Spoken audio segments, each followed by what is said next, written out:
Ciao a tutti, I'm Ivan and welcome to my Academy of Philosophy and Fine Arts.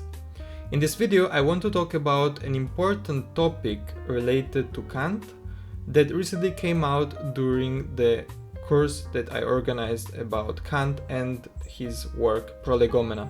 Kant says in the Prolegomena that Hume is the most important event that happened to the history of metaphysics since its beginning with Aristotle. And this suggests us already that Hume is a very important character in the history of philosophy, at least for Kant. Now, he also says later, some pages later, that Hume awakes Kant, from the so-called dogmatic slumber. And it's basically this metaphorical image that Kant uses to explain that he was asleep in this dogmatic phase. Dogmatic means that he presupposed all the principles without needing to justify them, and this is how metaphysics worked until that moment, according to Kant. It never grounded the principles, but it always presupposed them. So Kant says Hume was the one who actually woke him up from this dogmatic slumber. And now I want to say, I don't want to talk specifically about this point, but I want to say why I think Hume is very important, not just for Kant, but in general. So Hume basically criticizes the metaphysics, saying that it presupposes principles. Specifically, he talks about the principle of causality. So there is a cause and there is an effect. This is like a presupposed, very important principle that, if you think about it, lays not only in philosophy. It's not very important just for philosophy, but for all the sciences, for everyday life. Everything works from cause and effect. We just never think about it explicitly. And for Hume, this is the most important principle. This is why he talks about this principle specifically. So what I want to say is that Hume says that we presuppose this principle, which means that it's not grounded, and he says that from an event A comes an event B, and he doesn't criticize the principle itself. He just says that it's not necessary that comes an event B. So we have a A and we have B.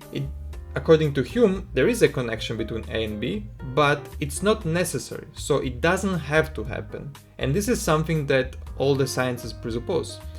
So he makes this very famous example that I think it's very interesting because it makes us understand the deepness of this philosopher.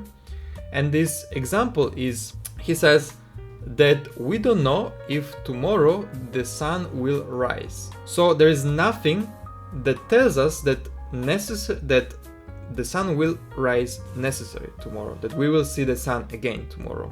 Of course, it's something we've seen always in our history, like the sun, since the human exists, the sun always appears at some point. That's because of the planets rotating and the sun and etc. There's physical explanations, but there is always a sun that appears.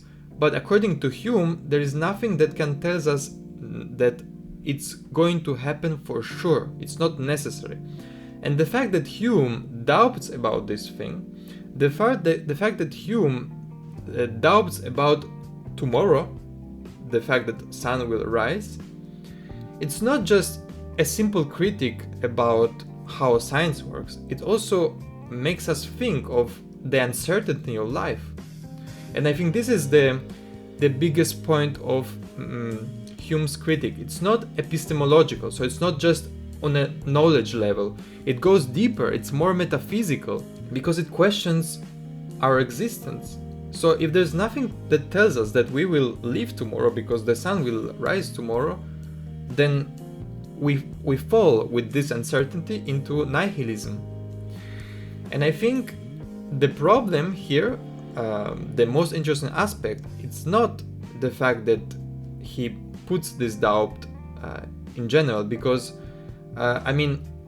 he does it as an example. Of course he knows that the sun will rise tomorrow. He doesn't take it seriously. But if we take seriously this example, the fact that he questions things, the fact that he questions the reality and our existence, it's, in my opinion, already a sign of nihilism. So the fact that I doubt about something so radically creates distance between me and the reality itself. To give you a very simple example, it's like when you love someone and you start doubting about it. And you need to ask yourself, do I love her?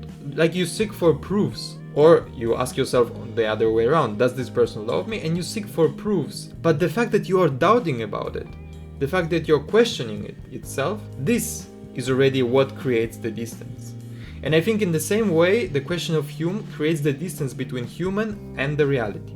And I think for this reason, Kantian answer to Hume, in this sense, it is extremely important, because it's an answer not just of how science and metaphysics works, but how our reality works. We need a certainty. We need to ground the fact that tomorrow we will live. That's it for today.